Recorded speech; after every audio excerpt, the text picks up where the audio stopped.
بسم اللہ الرحمن الرحیم۔ ناظرین اکرام السلام علیکم ورحمۃ اللہ وبرکاتہ۔ ناظرین اکرام، آج ہم آپ کو بتائیں گے کہ اگر کوئی شخص خواب میں بھاگے تو اس کی تعبیر کیا ہوگی۔ ناظرین اکرام، خواب میں بھاگنا یہ فتح کی دلیل ہے اور خوشحالی کی دلیل ہے اور رہائی کی دلیل ہے۔ یعنی خواب میں اگر کوئی شخص بھاگتا ہے تو اس کی تعبیر یہ ہے کہ وہ کسی کام میں اگر پھنسا ہوا ہے یا کسی مشکل میں پھنسا ہوا ہے تو اس کو ضرور بالضرور وہاں سے رہائی ملے گی، کیونکہ خواب میں بھاگنا فتح اور رہائی کی علامت ہے۔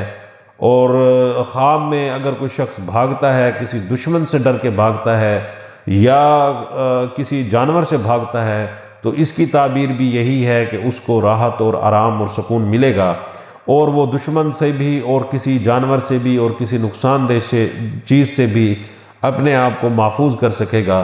اگر کوئی شخص خواب میں دیکھتا ہے کہ وہ بھاگتا ہے دشمن سے اور دشمن نے بھی اس کو دیکھ لیا ہے تو اس کی تعبیر یہ ہے کہ یہ فکر مند ضرور ہوگا۔ اور کیونکہ خواب میں بھاگنا دیکھنا یہ رہائی اور فتح یابی کی علامت ہے۔ موسیٰ علیہ السلام نے بھی خواب دیکھا تھا کہ ان کو فرعون کے عذاب اور فرعون کے ظلم سے رہائی کے لیے وہ خواب میں بھاگے تھے، تو ان کو حقیقت میں بھی وہ رہائی ملی تھی۔ تو اس کی تعبیر یہی ہے کہ وہ راحت، آرام اور سکون پائے گا اور اس در سے نجات پائے گا۔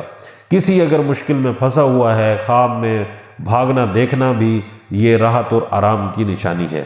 اور دوسری اہل تعبیر فرماتے ہیں کہ خواب میں بھاگنا بھی شادی پر بھی دلیل ہے کہ یہ شخص شادی کرے گا، بشرط یہ کہ اس جگہ کا ماحول ذرا مصیبت میں اور پریشان حال اگر وہاں پہ لوگ ہیں اور وہاں سے یہ دیکھنا تو یہ شادی پر دلیل ہے۔ تو ناظرین اکرام، اگر آپ کو ہماری یہ ویڈیو اچھی لگی ہے تو آپ ہمارے چینل کو ضرور سبسکرائب کریں اور ہماری ویڈیوز تاکہ آپ تک اچھی پہنچتی رہیں۔ السلام علیکم ورحمۃ اللہ وبرکاتہ۔